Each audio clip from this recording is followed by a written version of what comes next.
Hi, this is Timothy Morgan for Nebraska City Mayor. I'm a candidate for 2024. I am running this audio file, so no, there is nothing wrong with your televisions or computers, your screens.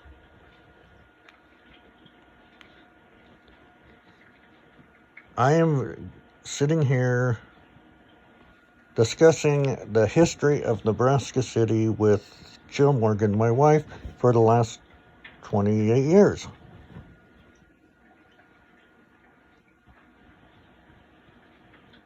We are both visually challenged, both homeowners, both registered to vote, and taxpayers.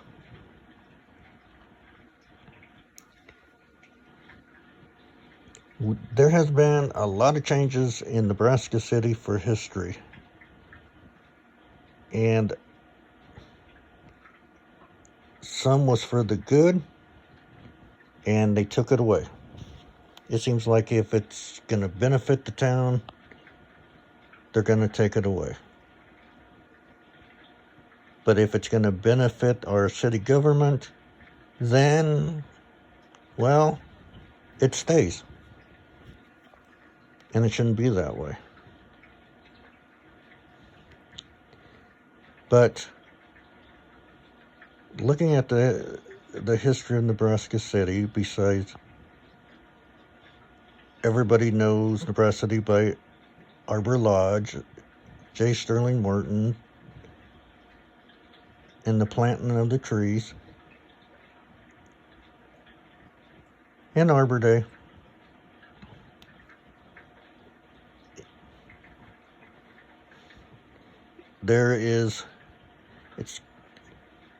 I encourage people to come out and check out the town, because we have the Whispering Bench, which is really, really cool, where somebody sits on one side of the bench and somebody sits on the other side of the bench and whispers, and you can hear it just like they were talking to you on one side or the other. Now that's cool to check out. The lodge, Arbor Lodge, is free to check out, I believe, if you live in Nebraska City, as well as the Fire Museum, Lewis and Clark Museum, the Windmill Museum, the Pony Express Museum, Lewis and Clark, many, many, many, many museums, the art galleries. Anyway,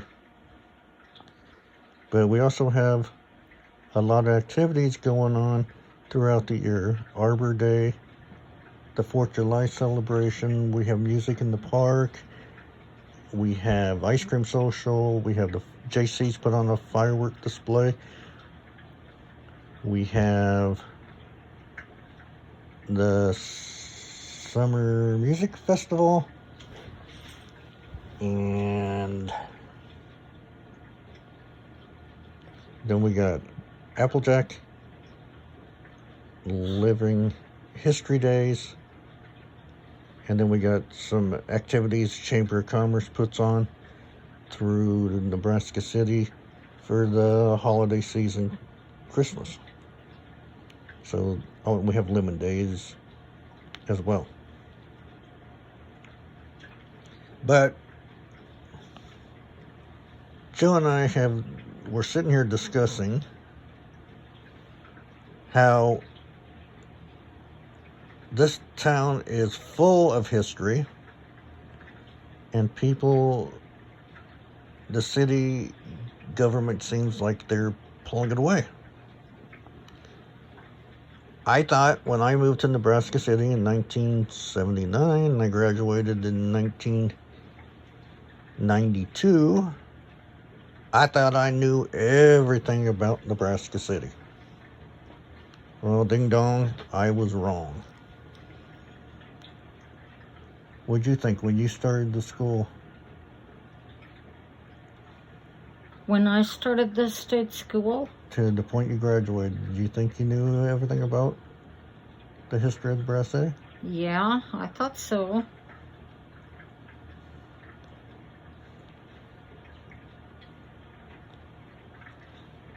So, I was proven wrong, and Jill was proven wrong. Yeah. But, for instance, people in the community don't even know the school exists on 10th Street and 10th Avenue as Nebraska School for the Visually Handicapped, which is now, what is it? Nebraska Center for the Education of Children who are blind or visually impaired.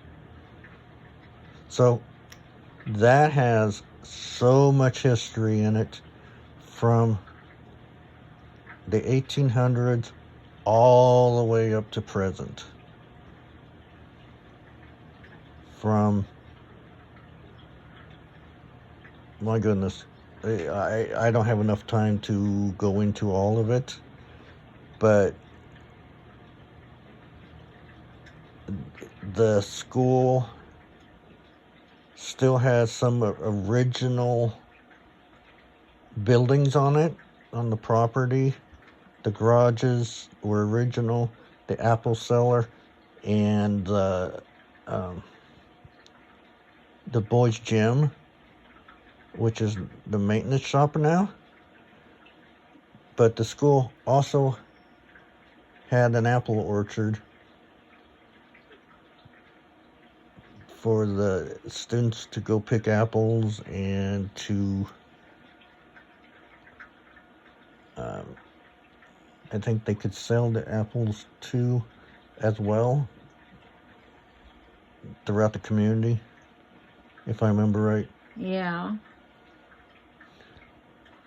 But anyway, so from 1800 something to 1973, I want to say 74, was the old school. We even learned about the three sisters that came from the western part of Nebraska, which was the first ones to attend the school. At that time was the Institute for the Blind. And we had the founder of our school, Samuel Bacon, is that right? Yeah.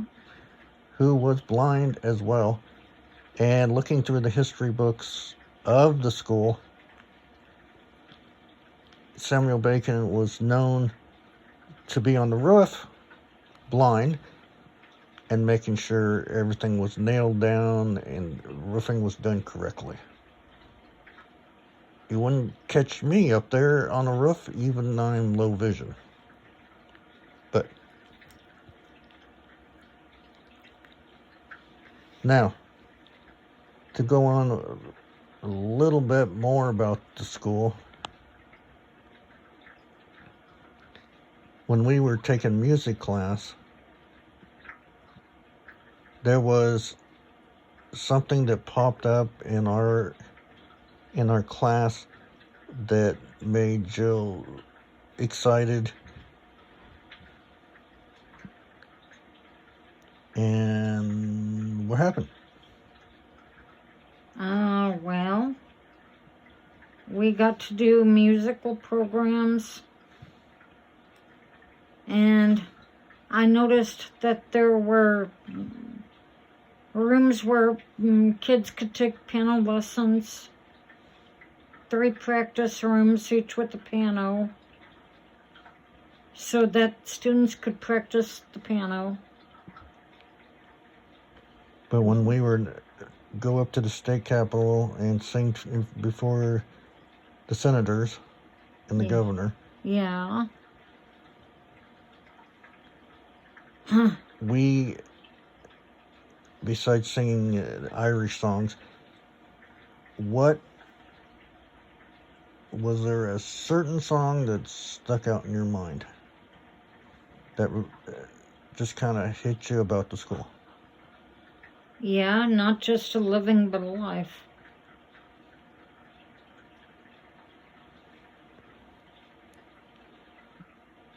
That was a great uh, song. It was written by two blind sisters. And what is so sad about the whole matter is when we went to the centennial, what was it, their 150th? I think so. Something like that. And they were performing different songs, and they wrote a song for the school presently. I asked them if we could sing as a group, and the alumni could sing the school song. Our superintendent, the director of the school, totally, I felt, spaced me off. So I went out to her after again and says, can we sing the school song? She says, we do not have a school song. And I continued to tell her, yes, we do. We have the song that was written by two sisters, and it was called Not Just a Living But a Life. That is so sad that through the years, from 1992, 93, somewhere in there, to present, and that was, 5 years ago? Yeah. They forgot that we had a school song. That was sad. That song was not just words of wisdom, but that was also the history of our school, and that just upset me. It upset me too. So that started out being my history downer.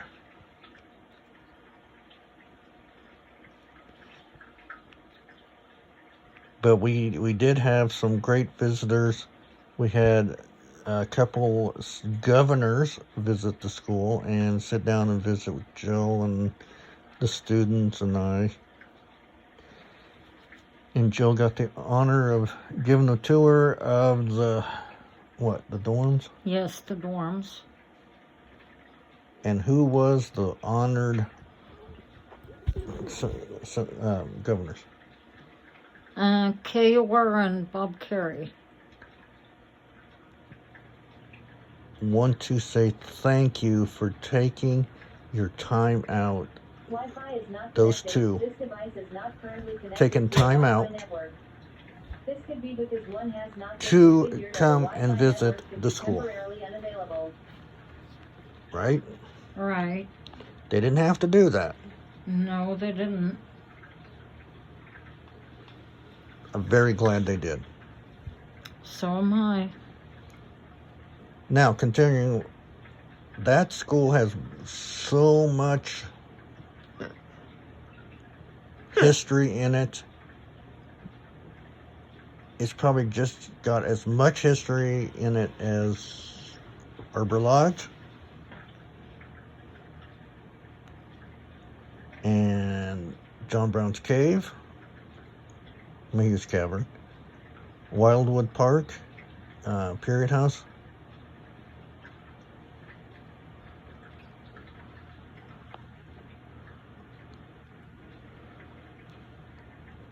But going on to more of the disappointment of Nebraska City. When we were in school, we had the trolley. And it was like a transportation, right? Right. Like a bus. Yeah. And this is where I thought I knew everything, but I found out I did not. Went through, you get on the trolley, used to get on the trolley, and they gave you the history of Nebraska City. And the tours, basically it was a tour of Nebraska City. Where the Arbor Day logo, that big oak tree,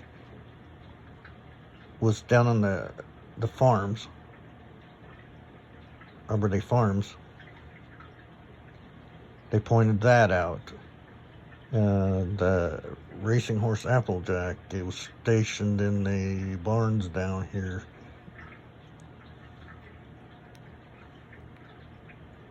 There's a lot of history. And the more and more we took it, how'd you feel? Well, the more and more that we took the trolley around town, I feel like we learned more about the history of Nebraska City.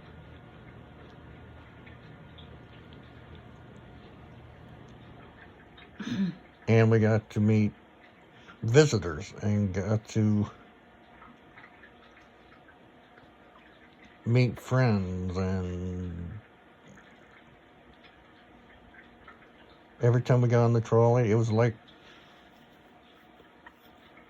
getting on a bus with family.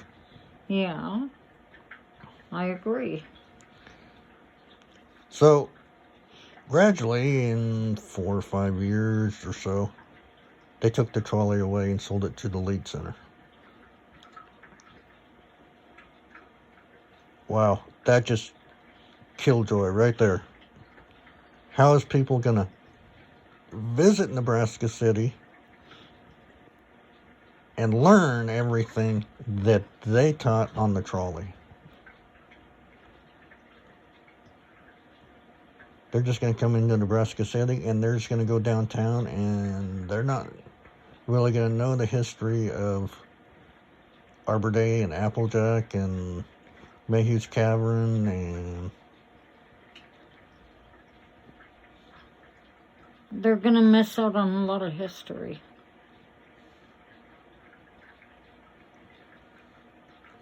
so how do you feel about the trolley coming and then going? Well, I feel that when the trolley used to be up and going, it was a good way for people who don't drive to get from place to place and meet other people and learn about the history of Nebraska City. So it was a good thing Yes, it was a good thing. all the way around. It was a good, positive thing. It connected people. Yes, it connected people with other people. Okay. Now, that disappeared. I know. So then what went on with your mind then? Well, I didn't like it when the trolley stopped going because I felt like people were missing out on learning about the history of Nebraska City. And it seemed like people weren't getting together as much as they used to when the trolley was going.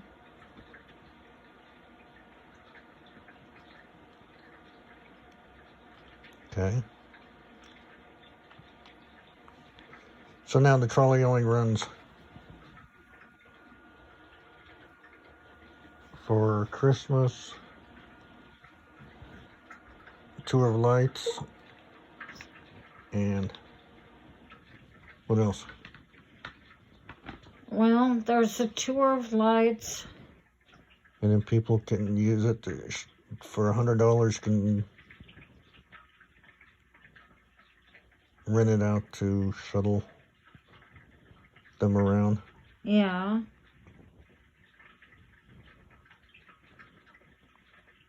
But in the last couple of years with COVID, all it's done is basically to sit around. I know, it hasn't really done anything.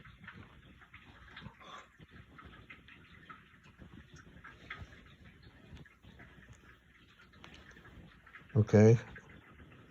So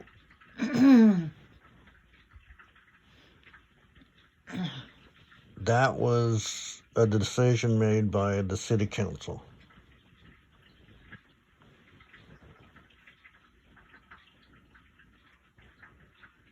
Give me your viewpoints about that. Well, I don't like that decision made by the city council. Because, like I said, it seems like people are missing out on learning about the history of Nebraska City and the chance to meet other people. And the people who don't drive in this town are missing out on a chance to have a way to get around.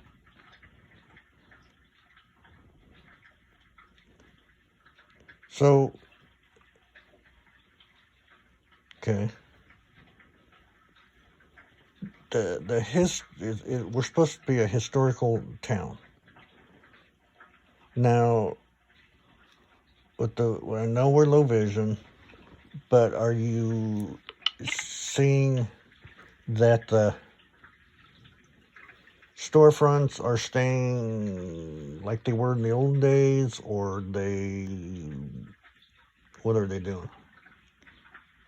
Well, it seems like the stores that are downtown, some of them are vacant because it seems like they're going south of town. They're all heading south of town. And how do you feel about that being visually challenged? I don't like that because me being visually challenged, I don't drive. So I'd like to be able to walk more places here in town. So what's our transportation like now? Do we have any? Well, Besides family and friends. Besides family and friends, there's the handy bus. That's Monday through Friday. But that's Monday through Friday. And we used to have the taxi. I don't know if we still do have a taxi. But we used to have a taxi. But I don't know if it's up and going. So transportation is limited here in town. Mainly on weekends. Right. Unless it's with family or friends. Right.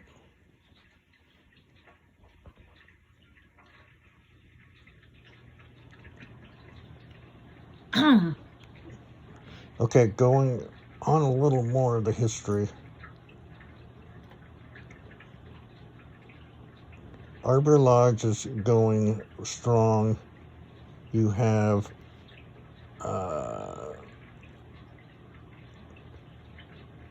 the Wildwood House, Period House, and you have the Fire Museum, you have Lewis and Clark, you have the World War museums, right? They're all going great. Now, there's one place of business, museum, that very well upsets me, and I know it's a very, very hot subject with people in Nebraska City because it's been closed down for so long. But it's the Mayhew Cavern or John Brown's Cave. Yeah. The city made the decision to close it down because it was their fault, because they didn't do the drainage right and it flooded. If I understood everybody right. Yes, that's correct. So that is a big history of Nebraska City. People, the Underground Railroad. Yeah. People come into town, they don't want to see a building, a museum like that. No. They want to come in and go through it and tour it. And enjoy it. Right. And that's the way it should be. But I know that the historical place gives Nebraska cities funding for the upkeep of the different museums, but they're refusing to acknowledge or to help redo this museum. And that's sad. Because Mayhew Cavern, to me, is just as equal as even more than Arbor Lodge and the Civil War Museum and Lewis and Clark. Right? Right. So people are going to... And now we're sitting in here in the last 12 years.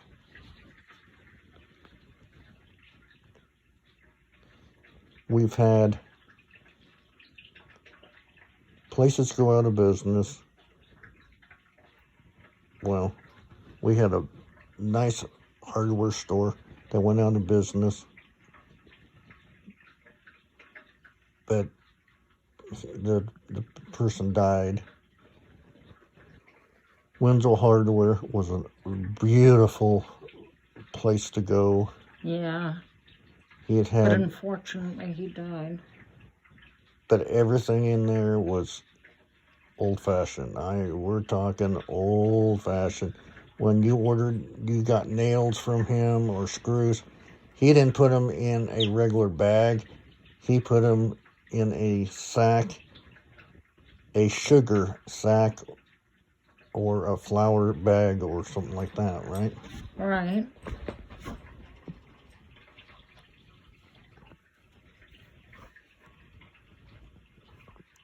And he was always cool, neat to talk to. And you walk in there, well, any store you go into in Nebraska City, they know you by your name. You're not a number. Yes, exactly. And that's how it should be. Even the banks know you. They should know you by name. Even the banks. Yeah. The banks know us by name. Anybody. You are not just a number.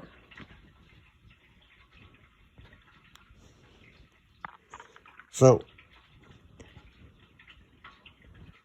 when 12 years ago it went before the city council, it was fourth course of viaduct versus the swimming pool. And if you were on the city council, which way would you have gone? The viaduct. And why would you do that? Well, because the viaduct would help people get to where they want to go quicker than what they could if the viaduct weren't fixed. So was it for emergency services, was that a good idea to put the pool first or the... Well, for the emergency services, the viaduct should have been put first so that the people who are on the emergency services could go to wherever it is they need to go more efficiently. So which way did they have to go to get to Kearney Hill? They had to go down Central. And then cut back. And why was that a bad idea? Well, because sometimes they had to wait on the train.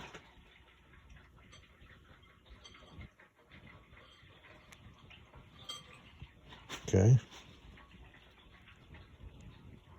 So while the viaduct was out, there was a couple businesses over on the other side, on the east side of town, which was losing business, because of the viaduct. so they ended up closing down, Yeah, going out of business. yeah. They figured they're losing business, just as well shut down. So they put, in that case, they were putting new over old, right? All right.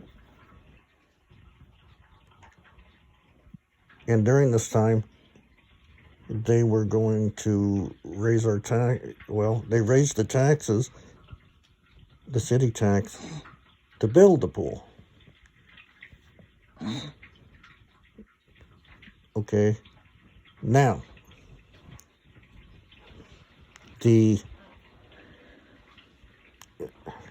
memorial building, they were talking about tearing down totally because of health issues and condemning it and knocking it down. But we saved that. That was done by donations and fundraisers, right? Right.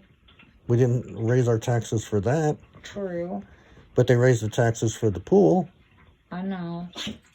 And now you got the new one coming out, which we're against, but it's too late. We can't fight it. And that was the rate increase of your utility bill. Yeah. And why did they increase the rate on your utility bill? To pay for the new housing. Yeah. Okay, now let's go back. Here's Mayhew Cavern. Desperately needing to be reopened. I know. Probably wondering if they're ever going to get reopened. So if you were on the city council now, would it be Mayhew Cavern, or would it be the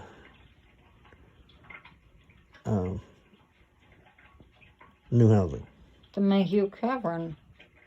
Because that's history of Nebraska City. The new housing people could get grants for. They could look into getting a grant set up for the new housing. And they're trying to get a railroad museum in town as well. So I think that if the city government is not benefiting it, if they're not going to get any benefit out of it, then are they going to vote for it? No. They're not going to vote for it if they're not going to get benefited from it. Okay. You listen to the city council like I do. Yeah. When we went through the hearing, the public hearing about the utilities going up, and people are against it, Yeah. and then the city government decided, no, just all the way across the board to go ahead and raise taxes. Tell me, what was your feeling towards the people trying to state their opinion and the city government? Well, it seemed to me like the city government wasn't listening to the people that were trying to state how they felt about the taxes being raised.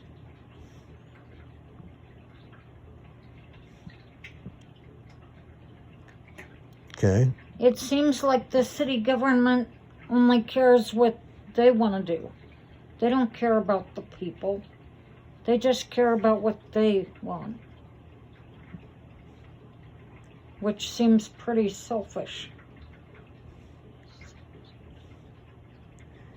So do you think people are not going to register to vote or go attend city council meetings? Why do you think people are not going to go register to vote or get their IDs to vote or go to a city council meeting or anything like that? Why do you think people are not going to do that?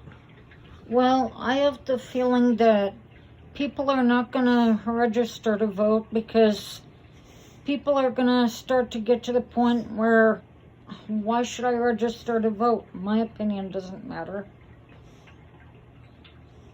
And same way with the city council. Why go to a city council meeting? My opinion doesn't matter.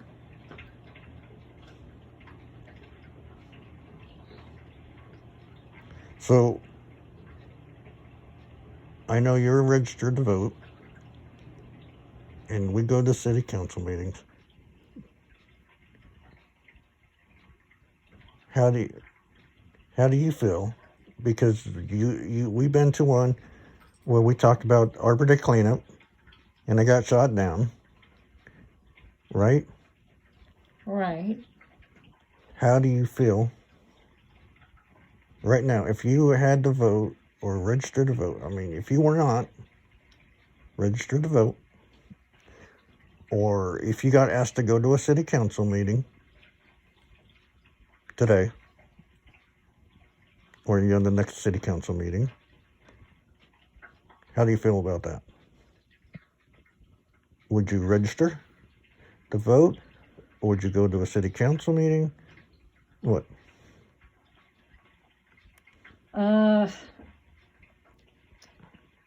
You mean about the Arbor Day cleanup?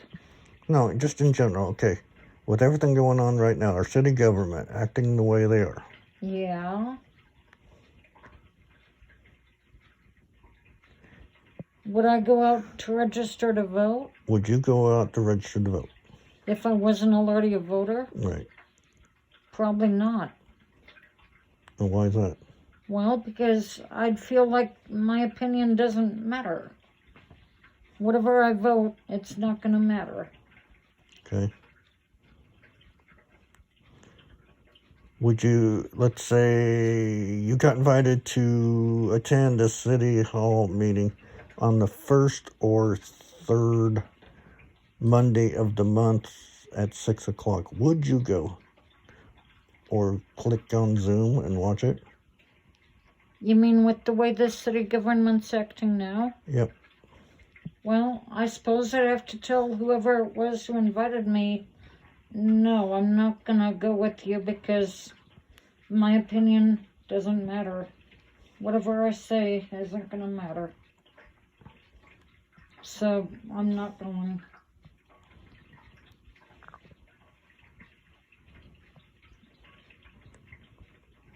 Okay. Now,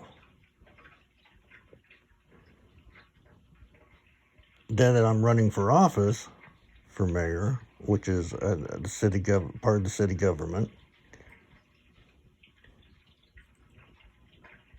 would you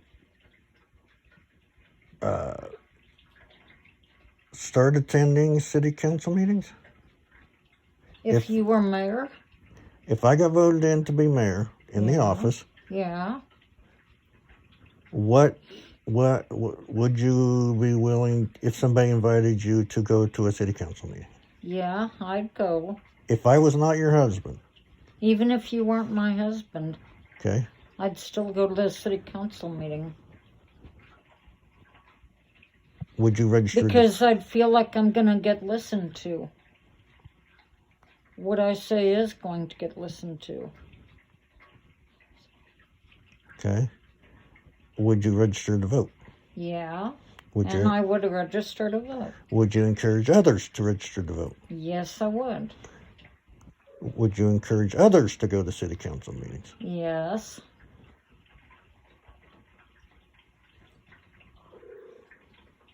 Okay. Go out and get your... So, now that I'm running for office, I'm just say, I am not not your husband. I'm not a family member. For say. Right? Yeah. What do you have to say to people if you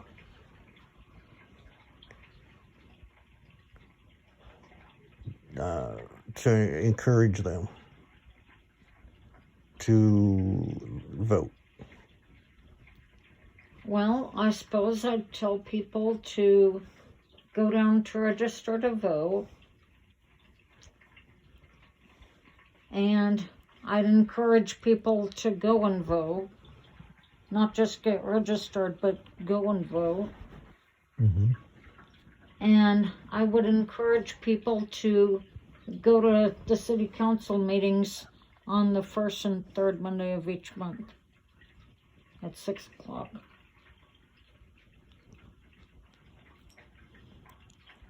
So, give me 3 reasons why you would encourage them to do it. Well, one reason I feel is because I don't know how I'd word this, but because would I say the mayor seems to care about what's going on in this town? Now or after? If you were a mayor, dear. If you were the mayor. Okay. And I wasn't your husband. Yeah, and you weren't my husband. Okay. Okay. So what's the second reason?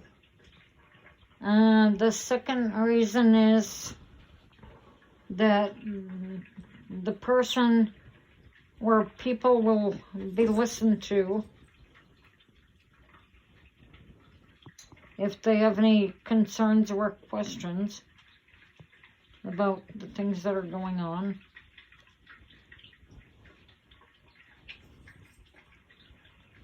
Okay, the third thing? And the third thing is, let's see, what would be the third thing? The third thing would be that I'm not sure what I'd say the third thing would be. Third thing would be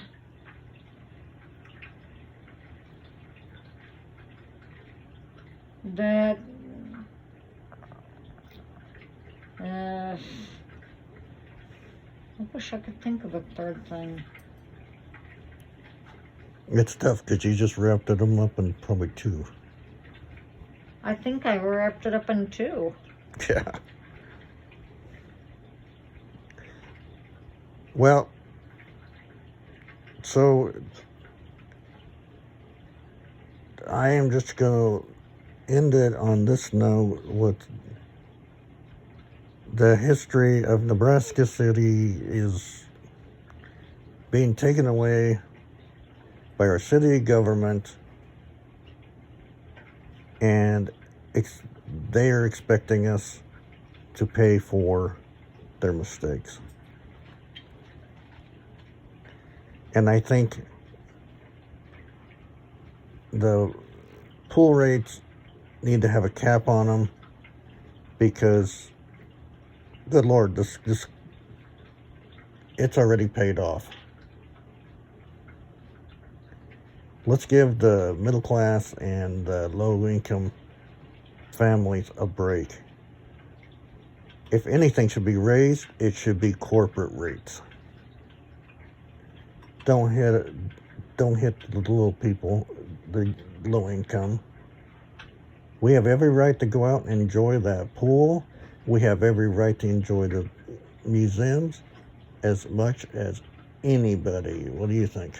I agree.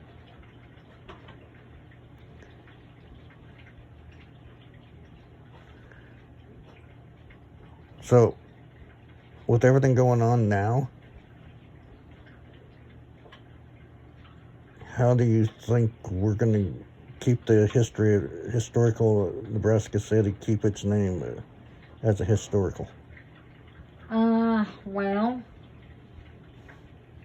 You think we're going to lose it, or we're going to keep it? well, I don't want to lose it, but it seems like with the way the city government's going, I suppose it seems like we may start to lose it.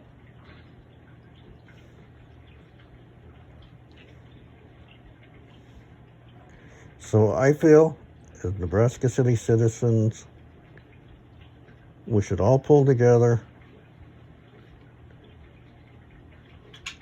vote for a new change of mayor, city administration. I don't make promises, but I do make goals. So, closing this out, I have a Facebook page, 2 of them, and please visit them and comment. They are full of information, right? Right. So the first one is, what is my first Facebook page? Candidate for Nebraska City Mayor Timothy Morgan. Okay. And that has pictures of Jill and I dancing, interacting with the community. It has pictures of Christmas lights, parades, and it shows my meet and greet places, etc. Yeah. And then if you have questions for me, you can always visit this other page, which is questions for NC Mayor Timothy Morgan. Right. Or is it questions for a candidate, or is it just into? I'm thinking it's questions for, I don't know if it's questions for candidate for NC Mayor Timothy Morgan.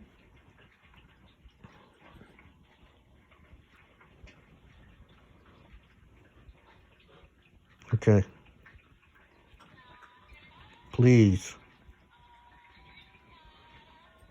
let's pull together and let's make Nebraska City a safe place to live and where people want to visit and start to live here, and then they'll continue to bring their families back to live with us, so they will make a life of themselves in Nebraska City.